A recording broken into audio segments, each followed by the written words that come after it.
8:15 a.m. on Sunday, March 18th, 1990. Guards arrive for their shift at the Isabella Stewart Gardner Museum and are shocked to find the security desk empty. They radio the overnight guards but get no reply. So they call the Boston police. The police find the guards in the basement, bound and handcuffed to the pipes. The men are tied up with duct tape.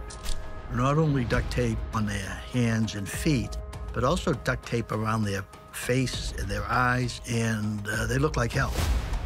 The first thing the police did after freeing the guards and getting their statements was search the museum for evidence. What they discover is the place has been robbed.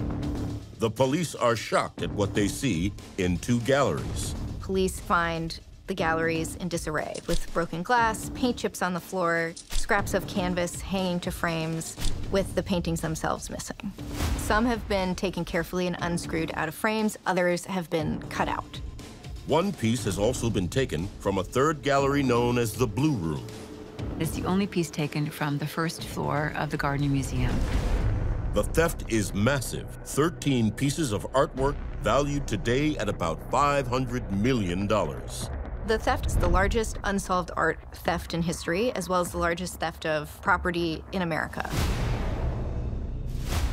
The Gardner Museum is a landmark in Boston, modeled after a 15th century Venetian palace. It holds the private collection of heiress and art patron Isabella Stewart Gardner. Wanting to share her collection with the public, Gardner opened the museum in 1903. She spent about a decade making it to her perfection, and it was a perfection. It was, when it opened, the largest privately owned collection of art in America. After the robbery, investigators take inventory of the stolen items. Many are one of a kind. The pieces that were stolen were priceless masterpieces. One was a Rembrandt seascape known as The Storm over the Sea of Galilee. It's the only seascape Rembrandt ever did. Another piece was called The Concert. It was by Vermeer. It's the only Vermeer that's missing in the world. Those two pieces alone were valued at the time of over $200 million. Some of the other pieces that they took were a few Degas sketches, a Manet called Chez Tortoni, which was a painting. They took the fitting off of the first regimental flag of Napoleon, and also a Chinese beaker. Who could have pulled off such a brazen heist? And how did they do it?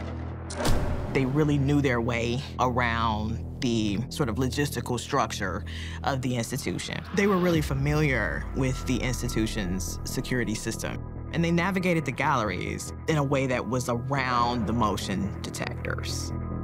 Not only did the thieves navigate the museum with ease, they appear to know the security systems. When police initially are investigating the crime scene, they find that all of the security footage tapes have been taken, and they also find that printouts of the motion detector data have been removed. The thieves are, we can assume, believing that they're leaving without any sort of trace of where they've been or what they've done. The thieves knew things that only an insider would know. One of the first people that they looked at as an insider was Richard Abath, who was a guard that night. He was a security guard, so he knew the security system at the museum very well. He was a 23-year-old self-described hippie who had admitted to coming to work inebriated several times. He had done things over that year that should have gotten him fired, and he just got away with things, and I think he just got lackadaisical. Abath tells police that on the night of the heist, he noticed a pair of unusual visitors outside of the museum after closing time. Rick looks up at the closed-circuit TV monitor. There shows two men ringing the doorbell in police uniform, and one of them says, "Open up. We're here to investigate a disturbance." It was St. Patrick's Day morning. In other words, people were partying in Boston. There were revelers out on the street. So for two police officers to show up at that point was not that unusual. But Rick's handbook says if someone comes to the side door and demands entrance, and you cannot get rid of them, you call the police, but he doesn't. Abath's response really wasn't the best. He said that he allowed these two gentlemen to come in dressed as police officers because he believed that they were Boston cops. Abath doesn't follow the museum's clear security protocols that night. But what he does do is radio his colleague, to come to the security desk because the two police seemingly want to arrest him. The two police officers say to Rick, in a sort of an offhand way, but convincing to Rick, "Hey, you look familiar to us. Do we have a warrant for your arrest?" And as Rick explains it, he thought, I better go along with what they're asking me to do, which was to step around away from the back of the table and come out in front of us so we can get a good look at you. These two police officers lure Abbott and his co-night guard away from their security desk, which would be the only place that they'd easily be able to call for help from the outside world. As soon as he's within proximity, they immediately place handcuffs on him. And when the second security guard comes in, he too is cuffed. So now these two are totally confused. They're wondering, why are these police officers arresting them? And it's at that moment that one of the police officers says, "This is a robbery." They lead him to the basement of the museum, which was very odd, because how would they even know that the museum had a basement? And then they strategically place him about 50 feet apart. They duct tape him in an odd manner, allowing one of the security guards the ability to kind of peek through the spaces in between the duct tape. The robbers say to both guards before leaving them, "Keep your mouth shut, and you'll get your reward in a year's time." The thieves leave the basement around 1:35 a.m. After waiting an hour or so to ensure the guards are still tied up, they exit the museum. But first, they take the security tape and a printout of the museum's motion detectors.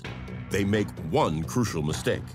The thieves knew to take the security tape and to take the printout, but they didn't realize that the hard drive had stored the movements also, so it could be reproduced, and that's how we know where they went that night. Investigators can now track all the movement through the museum that night, beginning in the gallery known as the Dutch Room. The thieves travel both to the Dutch Room and the Short Gallery. The Dutch Room is where they're taking 5 important old master works, including the concert and Rembrandt's Storm on the Sea of Galilee.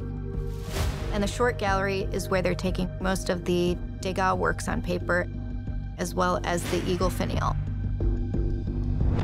In all, the thieves were in the museum for 81 minutes, leaving at 2:45 a.m. When the police look at the motion detector data, they find something highly suspicious. The only information shown on the motion detector data in the Blue Room comes from hours before, when Abbott admits that that was most likely him doing his rounds. To me, it's the mystery within the mystery. It's the theft within the theft. Why didn't their footsteps show up in that room? Rick was in that room before the bad guys showed up. Could he have taken it off the wall? Investigators learn more about Abbott's actions that night that raise alarm bells. We know that Rick Abbott opened and closed the Palace Road door. Why would he do that? That was not part of his rounds. That was not part of the usual protocol. It looks awfully fishy. Was he signaling the robbers? It's a good time to come. Despite their suspicions, investigators never amass enough evidence to charge Abbott with the crime. This is a man who has lived under a cloud of suspicion for his entire life. But this is not a guy who you would pick out of a lineup and say, oh yeah, he's some kind of a criminal mastermind. Ultimately, he moves out of the state, finishes his college degree, and works as a teacher's aide. Then in 2015, he's back in the spotlight after the FBI released a security video from the museum taken a night before the theft. The FBI video shows Mr. Abbott buzzing in a person to talk to him at the security desk, which was against the rules. So it took many years, almost 25 years, for the FBI to release that video. The museum and the FBI say, we want to know who this person was. Rick was asked, do you know who this was? Rick says, I don't remember it. Abbott is giving inconsistent statements to the officers, and they're not buying any of it. But eventually, he's given 2 polygraphs, and he passes. So, if the theft was done by an insider, who is responsible? Whether or not Abbott was the inside man, we know that this was not one person acting alone. This was a group of people planning and executing this heist.